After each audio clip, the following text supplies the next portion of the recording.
दोस्तों, घर खरीदना हर एक लोगों का सपना होता है, लेकिन इस सपना को पूरा करने के लिए सरकार ने एक अच्छा नियम निकाल दिया। मतलब कि होम लोन ले सकते हैं। लेकिन यहाँ पे कुछ लोगों के मन में एक डाउट रहता है कि अगर आप होम लोन ले लेते हैं और बाय डिफ़ॉल्ट आप एक भी यहाँ पे किस्त को क्या करते हैं, मिस कर जाते हैं, डिफ़ॉल्ट कर जाते हैं, नहीं जमा कर पाते हैं समय से, क्योंकि अगर आपके पास इनकम नहीं है तो आप समय से उस लोन को चुका नहीं पाइएगा। तो आपके मन में एक डाउट होता होगा कि आखिर हम उस लोन को एक महीना नहीं चुकाते हैं तो क्या होगा, आखिर क्या दिक्कत होगा, क्या सरकार हमें ऊपर कार्रवाई किए गए या एफआईआर दर्ज हो गए या बैंक हमारे ज़मीन को जब्त कर लेगी या घर को तुड़वा देगी। ऐसे लोगों के मन में काफ़ी ज़्यादा सवाल उठते रहते हैं होम लोन के ऊपर। तो आज यहाँ पे आपको बताने वाले हैं होम लोन को डिटेल में। ठीक है, होम लोन की तरफ से एक बहुत ही बड़ा नोटिफिकेशन आउट किया गया है कि जिन भी लोगों के सपना है कि हम नया घर खरीदें और उनके पास यहाँ पे उनका इनकम नहीं है, उतना ज़्यादा पैसा नहीं है, तो वो सोच रहे हैं होम लोन लेकर के खरीदें, तो वह खरीद सकते हैं। लेकिन यहाँ पे कुछ नए रूल्स है, कुछ नए नियम है जो कि इस वीडियो के माध्यम से आज आपको दिखाने वाले हैं कि अगर आप लोन लेना चाहते हैं तो आप ले सकते हैं, घर खरीदना चाहते हैं आप खरीद सकते हैं।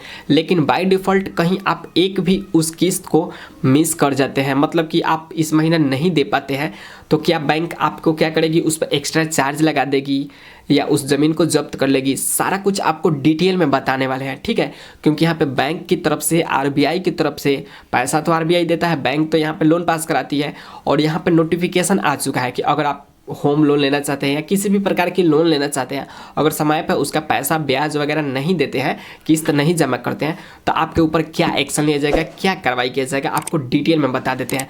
तो चलिए चलते हैं उस होम लोन के नोटिफिकेशन की ओर और आपको डिटेल में बताते हैं। तब तक वीडियो को लाइक कर लीजिए और चैनल को सब्सक्राइब कर लीजिए। तो देखिए आ गए मोबाइल के होम स्क्रीन पे और आपको बताने वाले हैं कि होम डिफ़ॉल्ट हो जाने पर यहाँ पे सरकार की तरफ से क्या निर्णय आया है, कैसे आप बच सकते हैं, आपके ऊपर क्या दिक्कत हो सकता है, उसी के बारे में यहाँ पर नोटिफिकेशन आया हुआ है।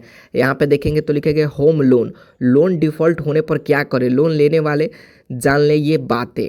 यहाँ पे बताने वाले हैं कि अगर आप लोन लेने का अप्लाई कर रहे हैं या लोन लेने वाले हैं, अगर आप लोन ले चुके हैं तो अगर उसमें से कोई भी किस्त डिफ़ॉल्ट हो जाता है, मतलब कि आप किसी महीने नहीं देते हैं, तो क्या हो सकता है, क्या परेशानियां हो सकता है, उसी के बारे में यहाँ पे बताया गया। यहाँ पे देखेंगे होम लोन, घर खरीदना अधिकांश लोगों का सपना होता है और इस सपना को पूरा करने के लिए कई लोग होम लोन लेते हैं। हालांकि कुछ स्थिति में लोग होम लोन पर डिफ़ॉल्ट कर देते हैं। ऐसी परिस्थिति में वैकल्पिक रणनीतियां अपना करके आप अपने वित्तीय स्थिति को सुधारने की कोशिश कर सकते हैं। मतलब कि यहाँ पे कोई भी अगर व्यक्ति है अपना घर खरीदना चाहता है तो वो होम लोन लेने का सोचता है, क्योंकि यहाँ पे लोन लेकर ही आप अपने सपने को पूरा कर सकते हैं।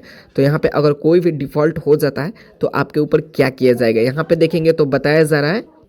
यहाँ पे देखेंगे तो बताया जा रहा है घर खरीदना अधिकांश लोगों का सपना होता है और इस सपना को पूरा करने के लिए कई लोग होम लोन ले सकते हैं। ठीक है, हालांकि कुछ स्थिति में लोग होम लोन डिफ़ॉल्ट कर देते हैं, जो एक कठिन अनुभव बन जाता है। ऐसी स्थिति में वैकल्पिक रणनीतियाँ अपना करके आप अपने वित्तीय स्थिति को सुधार में कोशिश कर सकते हैं। सही कदम उठा करके और उचित सलाह लेकर के आप अपने आर्थिक मामलों को फिर से नियंत्रित करने का प्रयास कर सकते हैं।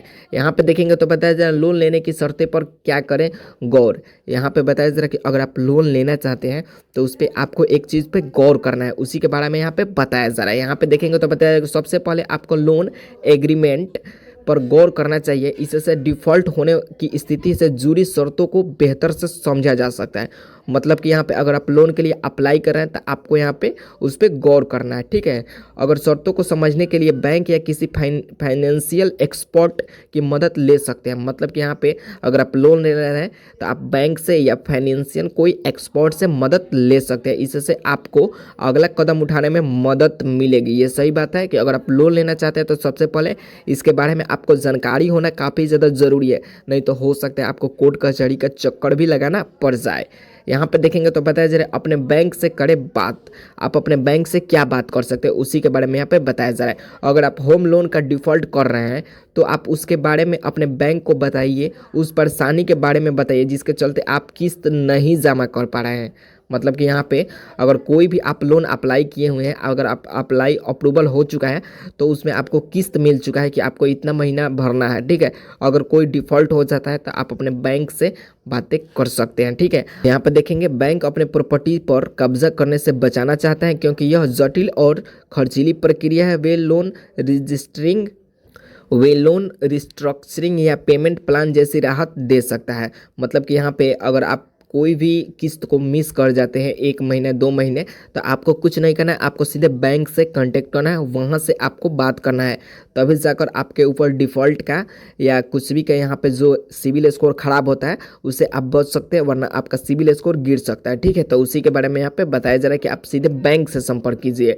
और यहाँ देखेंगे तो लिखा गया क्या होता है लोन रिस्ट्रक्चरिंग। यहाँ पे लोन रिस्ट्रक्चरिंग के बारे में बताया जा रहा है। लोन रिस्ट्रक्चरिंग के तहत कर्ज देने की शर्त बदल जा सकती है। मतलब कि यहाँ पे अगर अपने बैंक से बातें करेंगे तो लोन लेने की शर्त बदल जा सकती है। इसकी मकसद रीपेमेंट को ज़्यादा आसान बनाना होता है। मतलब कि रीपेमेंट को आसान बनाना होता है, इससे लोगों की अवधि को बढ़ाना, मंथली पेमेंट को कम करना या फिक्स इंटरेस्ट रेट पर स्विच करने जैसे ऑप्शन होते हैं। इस तरह के तत्कालिक राहत मिल सकती है। मतलब कि यहाँ पे बताया जा रहा है कि अगर आप रिस्ट्रक्चरिंग पे आप अपने शर्तों को रखते हैं तो उसे बैंक आपको कुछ राहत दे सकती है। यहाँ पे देखेंगे तो लिख रहा है लोन की रीफाइनेंसिंग का ऑप्शन। अगर मौजूदा बैंक बेहतर रिस्ट्रक्चरिंग का प्लान नहीं दे रहा है तो आप किसी अन्य वित्तीय स्थान के साथ अपने होम लोन की रिफाइनेंसिंग विचार कर सकते हैं, जिसमें इसमें लोन मौजूदा को भुगतान के लिए नया लोन लिया जा सकता है।